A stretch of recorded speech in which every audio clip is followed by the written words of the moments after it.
Chers téléspectateurs, comme on a dit au début de notre édition, nous allons parler aujourd'hui des méga-projets et du plan de réforme économique en Égypte, surtout la vision de l'Égypte 2030 afin de bien réaliser ce plan de réforme et également arriver à un plan de développement durable qui sera vraiment le cadeau à offrir aux jeunes générations, puisque à travers ce plan de réforme et cette vision 2030, l'Égypte non seulement est en train de réaliser une réforme économique totale, intégrale, mais également de réaliser des méga-projets, que ce soit dans le domaine d'infrastructures ou autres, attirer également les investissements directs, tout cela afin de garantir ce développement durable pour les générations à venir. Pour mieux parler de ce dossier et analyser les étapes réalisées jusqu'à aujourd'hui sous la houlette du président Abdel Fattah el-Sisi,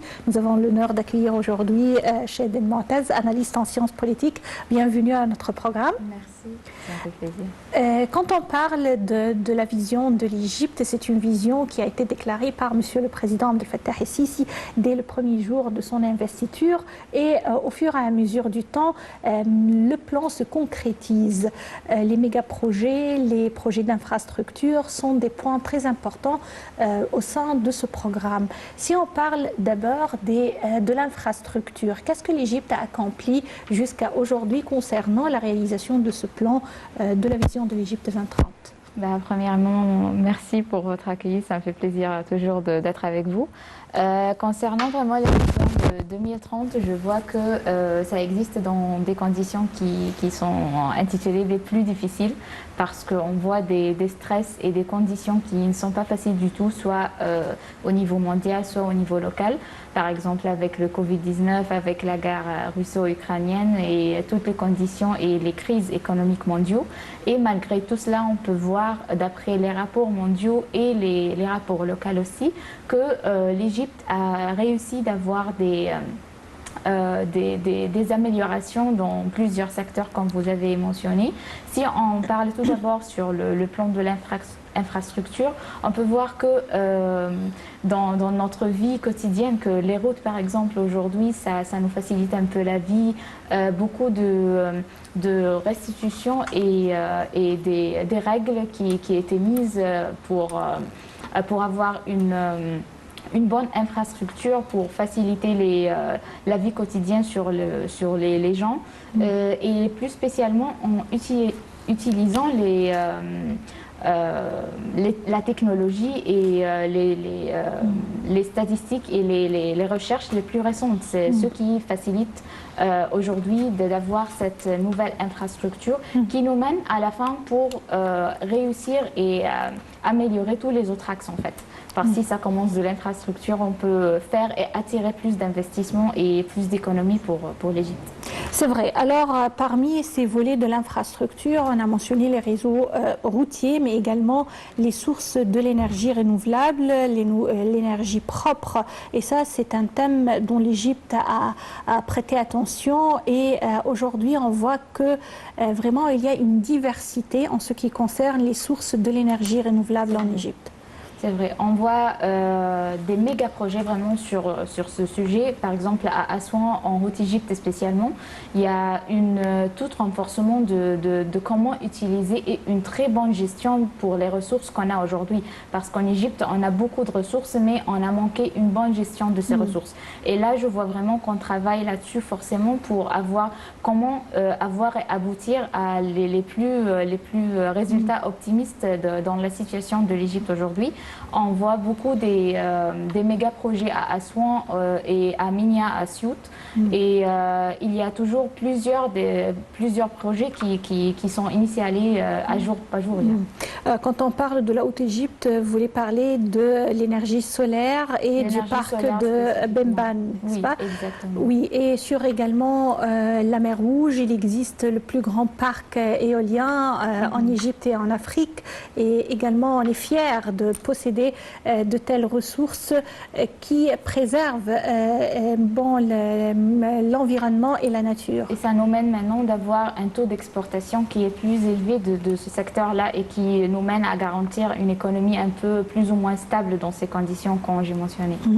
Un autre segment très important, c'est la sécurité alimentaire, puisque aujourd'hui, le monde entier affronte plusieurs défis. Vous avez mentionné la Covid-19, la guerre entre la Russie et l'Ukraine qui mène à vraiment des menaces réelles concernant la sécurité alimentaire, une inflation totale, un chômage et un taux d'inflation élevé en Europe et en Occident. Mais ce point de sécurité alimentaire primordial pour l'Égypte a été bien garanti à travers notre vision 2030. Comment? Oui, exactement. Parce que si on voit aujourd'hui, en regardant toutes les ressources qu'on a, en fait, il y a plusieurs années que l'Égypte était intitulée comme un État agricole. Parce que le secteur agricole, c'est un des priorités pour l'économie égyptienne. Et aujourd'hui, d'après le dernier rapport de FAO, de l'Union européenne de l'alimentation, on voit que ça comprend 15% de PIB de l'Égypte. Et ça prend une responsabilité de 25% de main-d'œuvre et 45% de main-d'œuvre féminine. Alors vraiment, ce secteur est très important pour l'économie égyptienne. Et avec les étapes qui ont été prises avec l'autosuffisance et l'orientation vers l'optimisation des ressources qu'on a dans le secteur agricole, de maximiser les espaces agricoles du désert par exemple et comment utiliser cet espace. Ça nous mène à améliorer pas seulement le secteur agricole, mais en fait tous les secteurs qui sont liés, soit le chômage comme vous avez mentionné, ça garantit l'emploi des jeunes, ça garantit l'urbanisation des plus d'espaces qui nous mène à la fin à une décentralisation qui simplifie à la fin la vie quotidienne des Égyptiens aussi que les jeunes générations. Alors, comme on a mentionné, le président Abdel Fattah el-Sisi accorde une priorité à cette sécurité alimentaire et dans ce cadre, Monsieur le Président a inauguré en 2021 le projet de pisciculture d'Al-Fayrouz à l'est de Tafria à Port Saïd. Ce projet est situé sur environ 26 000 feddans faisant face à 17 km au long de la côte de la mer Méditerranéenne et à une profondeur de 10 km à l'est de Port Saïd. Et là, on a formé des fermes piscicoles avec un total de 5 908 bassins de pisciculture, l'un et d'un feddan 75% avec une capacité de production de plus de 13 000 tonnes par an de poissons et de crevettes. Plus de détails concernant ce méga projet de pisciculture à travers ce commentaire. Chers téléspectateurs, nous sommes toujours avec cette édition de notre programme direct au cours de laquelle nous passons en revue les réalisations du secteur économique en Égypte, surtout les méga projets qui ont été réalisés, d'autres au cours de réalisation et également le plan de l'Égypte, Vision de l'Égypte 2030 qui vise à réaliser un plan ambitieux d'investissement et de développement durable pour l'Égypte, voire pour l'Afrique. Afin de mieux parler de ce sujet, nous avons l'honneur de dire rebonjour à notre invité aujourd'hui, Chahd El-Moataz, analyste en sciences politiques. On continue avec vous l'analyse de ce dossier important qui est l'économie et les secteurs économiques en Égypte. Un des secteurs qui ont connu un développement au cours de ces dernières années basé sur les directives du président Abdel Fattah el-Sisi, c'est la zone économique du canal de Suez qui est peut-être considérée comme un modèle de méga projet d'investissement direct. Parlez-moi un peu de cette zone, puisque il y a le canal de Suez qui est en lui-même non seulement une voie maritime, mais également une source importante pour l'économie et le PNB égyptien. La zone économique elle-même, de quoi consiste-t-elle et où on est aujourd'hui en ce qui concerne les réalisations de cette zone?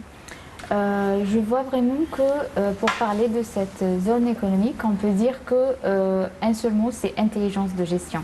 Parce que là, on voit que l'Égypte, sous la présidence de M. Abdel Fattah el-Sisi, il voit vraiment que aujourd'hui, on doit se positionner une autre fois sur le marché mondial. Et pour faire ce positionnement, après, c'est difficile tant que soit au niveau économique, soit au niveau politique. On voit que le renforcement de ressources et les étapes intelligentes qui ont été prises jusqu'à aujourd'hui dans ce méga projet de la zone économique au canal du Suez, c'est comment vraiment attirer plus d'investissements, soit étrangers, soit locaux, et comment faire vivre une autre fois l'économie égyptienne pour afin d'aboutir à une autosuffisance dans ce secteur. Parce que là, on était au niveau d'exportation qui était très élevé, d'importation, désolé, un niveau très élevé des importations. Et malgré qu'on a des ressources ici en Égypte. Alors, comment faire cet équilibre entre les ressources qu'on a où les investissements qu'on a et le secteur privé joue un rôle très important dans ce secteur de l'économie et le développement durable de l'économie en Égypte. Alors je vois vraiment qu'on a fait un progrès qui est très positif dans un temps qui est très limité avec les ressources qu'on a dans ce zone et je crois que dans un temps qui est très limité, on doit être positionné sur le marché mondial avec toutes les ressourses qu'on a et les méga projets dans le secteur économique. C'est vrai que, par exemple, les services maritimes qui sont offerts au secteur maritime à travers la zone économique du canal de Suez sont importants et le plan vraiment est très ambitieux avec des partenaires, avec des investissements qui viennent du monde entier, avec les grands consortiums de la Chine, également de l'Allemagne et plusieurs autres pays, de la Russie, qui veulent bien investir avec des fonds importants en Égypte. Exactement, c'est ça le position et c'est ça l'intelligence de gestion que je parle là-dessus parce que on a su comment attirer plus d'investissements en Égypte dans un temps vraiment qui est très difficile pour n'importe quel pays. On était dans un stage de reformulation et rénovation qui vraiment demande beaucoup des efforts au niveau local. Et malgré tout cela, on fait cet développement au niveau local aussi qu'international et c'est très important. Sur le plan de réforme économique, il existe également plusieurs initiatives présidentielles qui sont venues au secours des Égyptiens et des familles les plus modestes. Parmi ces initiatives connues depuis plusieurs années et vraiment qui a réussi à transformer la vie de millions et de millions d'Égyptiens, c'est Vidini ou Haya Karima. Haya Karima a débuté avec un premier pas dans les bidonvilles, en transformant ces bidonvilles en quartiers modernes avec tous les services nécessaires pour tous les Égyptiens en ce qui concerne la santé, l'éducation et tout. Aujourd'hui, deuxième étape est encore plus importante puisque ça touche les villages qui étaient négligés en Haute-Égypte et au delta de l'Égypte. Aujourd'hui, des milliers de villages sont inscrits sur ce plan de Vidini ou Haya Karima. Pourquoi cette initiative s'avère importante pour l'économie égyptienne? C'est une question très vaste parce que Vidini, ça regroupe tous les aspects de développement dans n'importe quelle société, la santé, l'éducation, tous les services. Et je crois qu'ici, on peut parler de la décentralisation, comme j'ai mentionné au début de ma discussion avec vous, parce que avoir des services qui en parallèle au Caire par exemple, ça vraiment facilite la vie pour les gens qui vivent dans les villages qui étaient négligés comme vous avez mentionné. Et là on voit l'importance que la tendance de l'État égyptien et l'organisation aussi que les études. On utilise toutes nos ressources maintenant d'une manière vraiment très raisonnable et on sait comment faire les recherches parce qu'en avance on faisait beaucoup de recherches mais on ne savait pas comment les utiliser. Alors qu'aujourd'hui, on fait des recherches, on voit les statistiques, on voit comment la scène internationale nous voit, on entend les recommandations et on fait avec ces recommandations. C'est pour cela que la situation aujourd'hui des villages, on ne sent pas que ces villages sont très loin, comme on le sentait auparavant. Et un des secteurs le plus important, c'est vraiment la santé, et la santé des femmes spécialement, parce que avant cela, je crois qu'on n'avait pas un focus et une direction à travers ces initiatives ou n'importe quelle initiative de se focaliser sur la santé des femmes. Et avec toutes les initiatives présidentielles ces jours-ci, on voit vraiment que c'est positionné sur l'agenda 2030 et d'une manière très claire. Puisque vous avez mentionné la femme égyptienne, alors on parle d'une stratégie attribuée à la femme égyptienne dans le cadre de la vision 2030, également de plusieurs initiatives présidentielles touchant la santé physique et également psychologique de la femme égyptienne. Il existe actuellement le Haut Conseil de la femme et bien sûr il y a l'autonomisation de la femme puisque on a vu la femme qui maintenant occupe des postes comme ministre, comme juge, partout autour de nous. Alors, bien sûr, la femme est un pilier de la société égyptienne, mais on peut constater qu'il y a vraiment un intérêt accru de la part du président Abdel Fattah el-Sisi et du gouvernement de l'autonomisation de la femme. Oui, ça se voit vraiment très clair et d'une manière très choquante un peu pour moi parce que comme une jeune femme ici en Égypte, je ne sentais pas cette innovation dans la manière de réflexion dans n'importe quel poste que j'occupe par exemple. Mais là aujourd'hui, je pense et je sens que je suis entendue et je peux prendre des décisions dans un âge qui est très jeune. Et aussi pour les femmes dans n'importe quelle position, n'importe quel poste aujourd'hui, on voit l'insertion professionnelle des femmes dans des matières qui ne sont pas traditionnelles. Par exemple, des femmes électriciennes qui travaillent aujourd'hui dans les usines et que ses collègues doivent lui traiter avec respect, par exemple.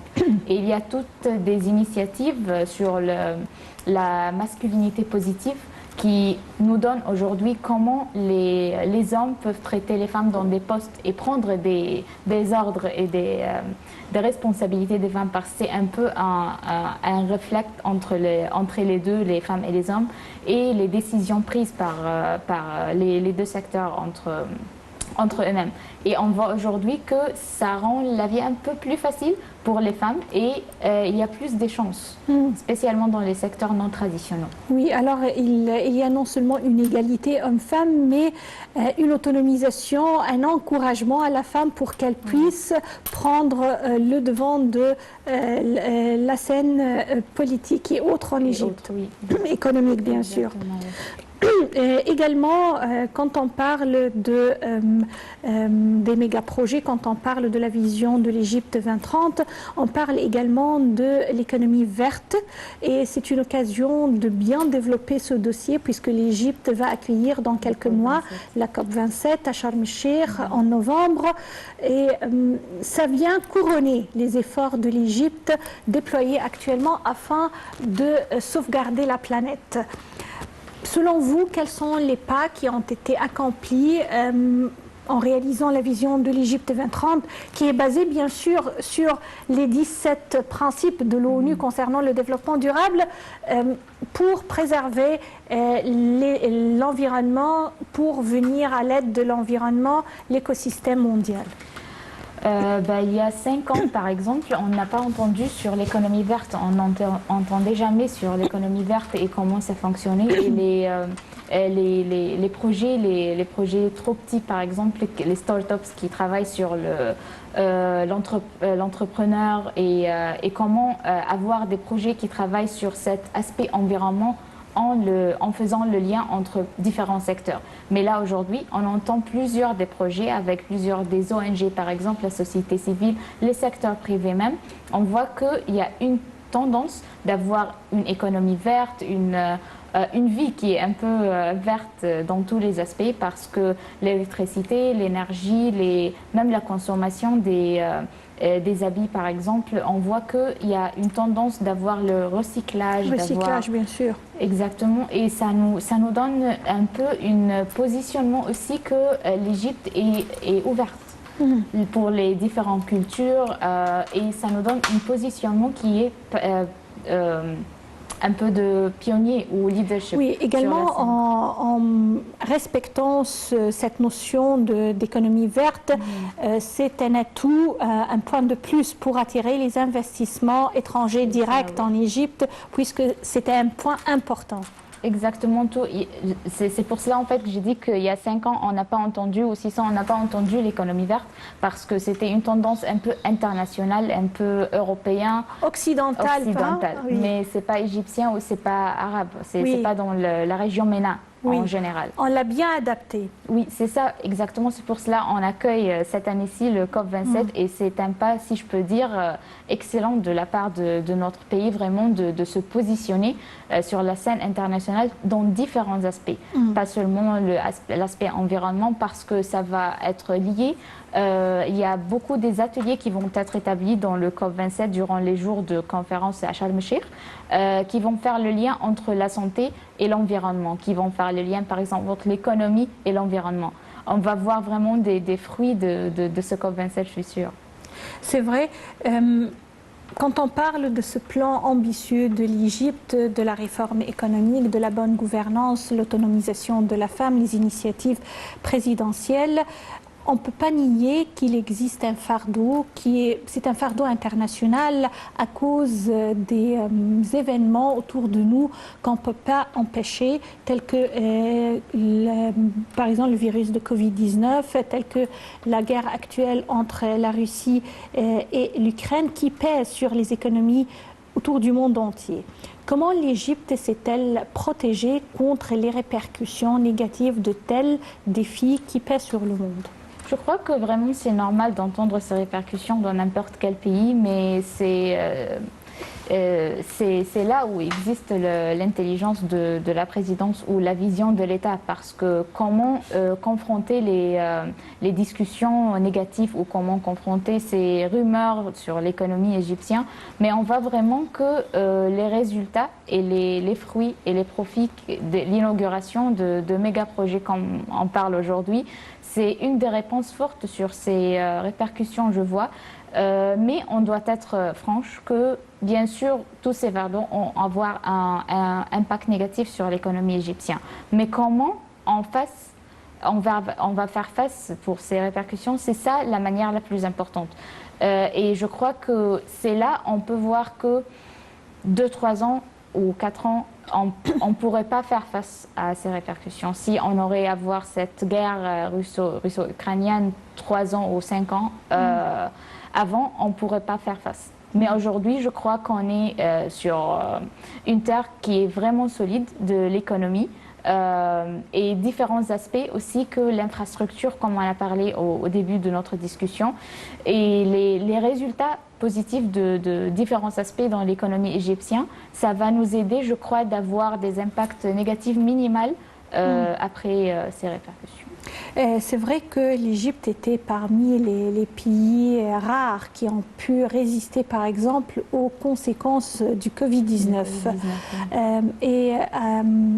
On a vu une réussite des campagnes de vaccination en Égypte et également on n'attendait pas à cette performance du secteur santé.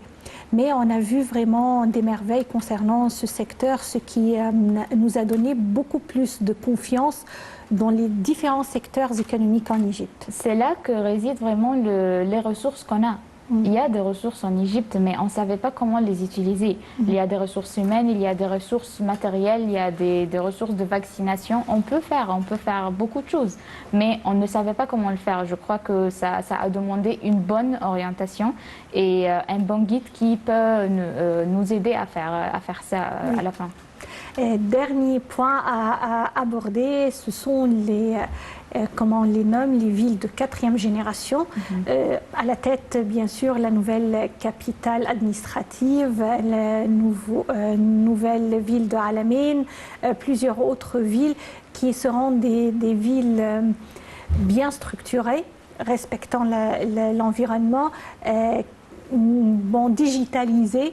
Et c'est l'avenir de l'Égypte pour la jeune génération. Comment voyez-vous ces villes de quatrième génération?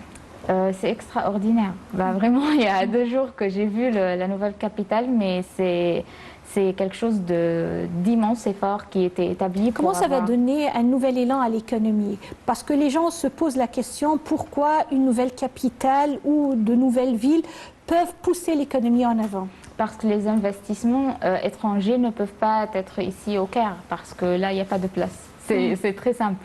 Parce que les usines, les grandes économies, ils veulent avoir une nouvelle tendance, une nouvelle génération, une place qui utilise la technologie, l'intelligence artificielle et toutes les nouvelles ressources. Mais ici au Caire, je crois qu'on fait le meilleur avec les ressources qu'on a. Mais au nouveau capital, on peut faire nous-mêmes les nouveaux on peut faire outils. mieux. Exactement. Oui. Alors, Chad El Moataz, vous êtes analyste en sciences politiques. Je vous remercie infiniment pour les explications d'aujourd'hui.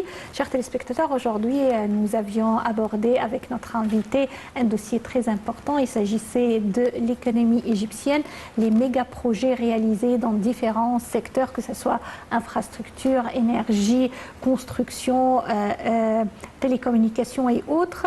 Rendez-vous demain, une nouvelle édition de Direct et une nouvelle équipe. Passez d'excellents moments avec la suite de nos programmes sur NAL TV International. Au revoir.